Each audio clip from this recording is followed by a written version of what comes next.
진행할 내용은 넥스 세미나를 통해서 원장님들께 울세라 1.5TD에 대해서 설명을 드리도록 하겠습니다. 그러면 김일파 원장님 모시고 발표 내용 듣도록 하겠습니다.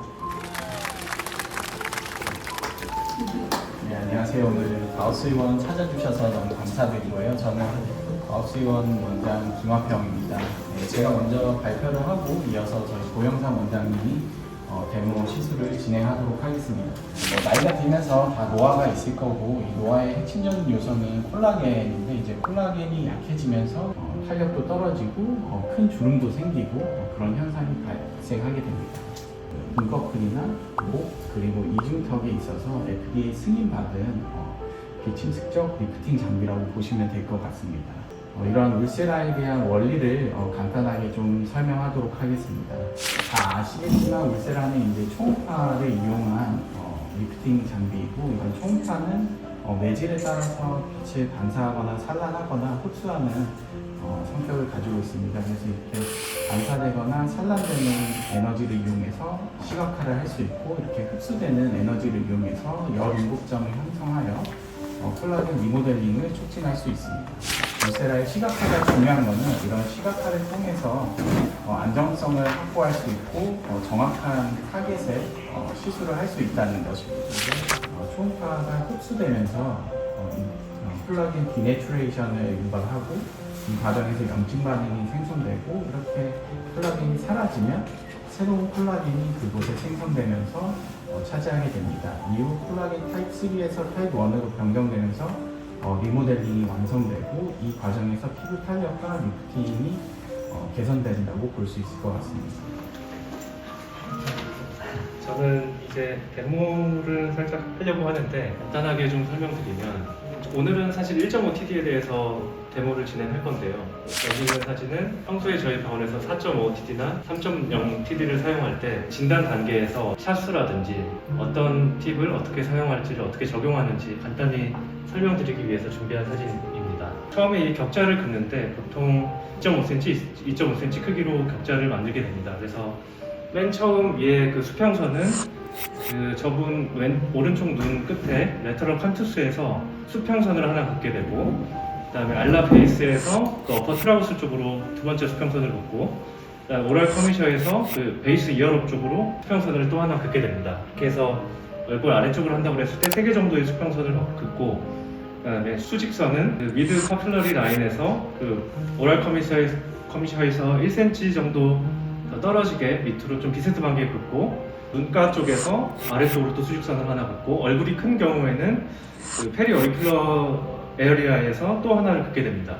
그렇게 한다고 했을 때 이제 2.5cm 정도의 정사각형 격자들이 생겨나게 되는데, 여기를 손으로 만져보면서 스마스층의 탄력도, 특히 렉시티 이런 것들을 평가를 해서 1단계부터 5단계까지 평가를 하게 됩니다. 그래서 해당 부위에 샷이 얼마나 들어가는 게 좋을지 이런 것들을 환자랑 같이 얘기하면서 디스커션해서 정하게 되고, 어떤 TD를 사용해서 들어갈지도 같이 정하게 됩니다. 그래서 오늘 할 거는 1.5TD인데요. 이거는 이제 모공을 개선하고 피부 결을 개선하고 잔주름들을 개선하기 위해서 1.5TD가 어떻게 사용되는지 그런 부분을 설명한 슬라이드입니다. 보통 사실 울세라를 하게 되면 1.5TD를 쓰더라도 이마 쪽이나 눈가 쪽에 국한해서 보통 사용을 많이 하게 됩니다. 그런데 사실은 1.5TD가 소프웨이브랑 마찬가지로 모공이라든지 그 피부 결에 굉장히 큰 도움이 된다는 걸 오늘 설명을 좀 드리고 싶습니다. 모공이 가장 두드러진 부위를 중심으로 2.5 곱하기 2.5 스퀘어의 4개 정도를 디자인을 하게 됩니다. 그래서 위에 있는 저 스퀘어보다 아래에 있는 스퀘어가 레터럴 쪽으로 더 움직인 거는 그 나소라비알 폴드를 피하기 위해서입니다. 나소라비알 폴드는 뭐 지나가는 신경도 많고 구조물들도 많고 거기 자체가 굴곡이 져 있기 때문에 그 네로 팁이 아닌 그 스탠다드 팁을 이용해서 시술을 했을 때 좀 완전히 밀착되기가 굉장히 힘든 부위이기 때문에 멸치병변도 생기기 쉽고 염증도 더 생기기 쉽습니다. 그래서 약간 레터럴 쪽으로 옮겨서 저렇게 보통 디자인을 해서 진행을 하고요. 각 스퀘어에 25샷을 조사를 합니다. 25샷을 조사할 때 스택되지 않게 살짝 내려가면서 수평으로 한번 한 12샷에서 13샷 정도를 하고, 크로스 해치하게 격자 무늬로 수직으로도 한 12샷에서 13샷 정도를 쌓아주게 됩니다. 진단 장비로 진단을 했을 때 원래는 모공의 개수가 한 1000개 정도 있었는데 치료를 마치고 나서는 모공 개수가 한 700개 정도로 줄었다. 포어 사이즈도 2단계에서 3단계로 개선이 됐다. 그래서 모공이 상당히 많이 개선이 된다. 이런 부분을 표현했다고 보시면 될 것 같습니다. 완전 렉시티가 떨어져 있는 분이나 광노화가 너무 많이 진행된 분이나 이런 분들은 사실 크게 효과가 없습니다. 그래서 이런 진단 기준을 정확히 보셔야 되고 환자가 뭘 원하는지 모공의 크기를 줄이기를 원하고 그다음에 스킨 텍스처를 개선하기를 원하고 우리 얼굴의 톤을 좀 더 브라이트하게 원하는 사람들을 대상으로 시행하는 것이 좋습니다.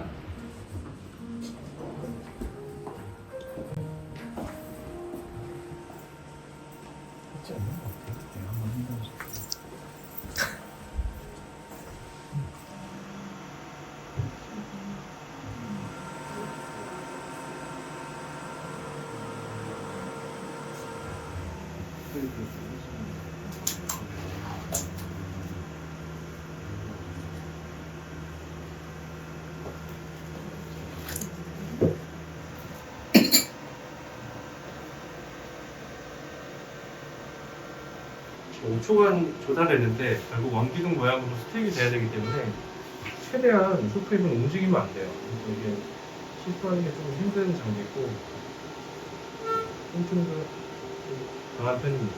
컬러는 이제 0.18줄로 시행할 거고 이마는 25샷 똑같이 할 거고 여기에 100샷, 100샷 이렇게 진행할 겁니다. 는 울세라를 결제를 하실 때 예를 들어서 900샷 정도를 결제를 하면 800샷 정도는 뭐 4.5팁, 3.0팁 이렇게 쓰고 100샷은 나눠서 모공 있는데 보통 해주는 편입니다. 그럼 훨씬 느끼는 것도 다르고 아무래도 얇게 들어가다 보니까 즉각적인 탄력도를 많이 느끼기 때문에 만족도도 확실히 증가돼 보이는 면이 있습니다. 이게 즉각적으로 환자들이 봤을 때 만족도가 되게 좋습니다. 그래서 이게 실제로 이 팔자 위쪽에 살짝 눌려진 느낌도 있고 그다음에 이 모공도 일시적으로 어차피 타이트닝이 될 수밖에 없기 때문에 좀 작아진 느낌이 들 수밖에 없습니다. 그래서 전후 사진을 찍을 때도 1.5팁을 좀 해주면 우리 그 피부 뭐 모르페우스나 우리가 쓰는 컨디피 케어나 이런 걸로 평가를 해주면 즉각적으로 개선이 되어서 나타나기 때문에 다음번에 환자가 내원했을 때 다시 찍겠지만 어쨌든 보여드릴 때 훨씬 좀 좋은 반응을 얻을 수 있습니다. 마지막으로 한번 보시면 거울 한번 볼까요? 어때요? 좀 탄력 생긴 느낌이죠.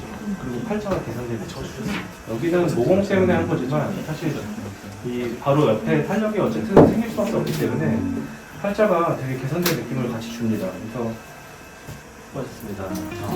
고생하셨습니다. 감사합니다.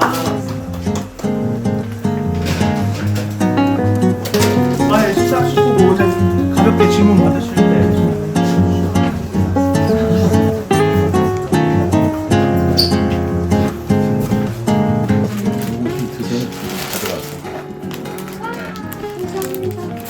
오늘 어떤 발표였는지 간략하게 설명해 주실 수 있나요?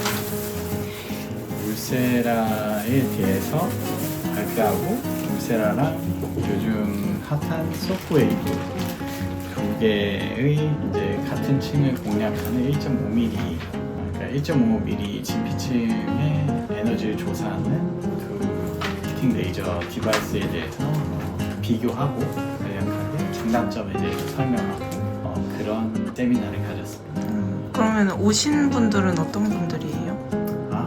다른 병원에서 지금 근무하시는 원장님들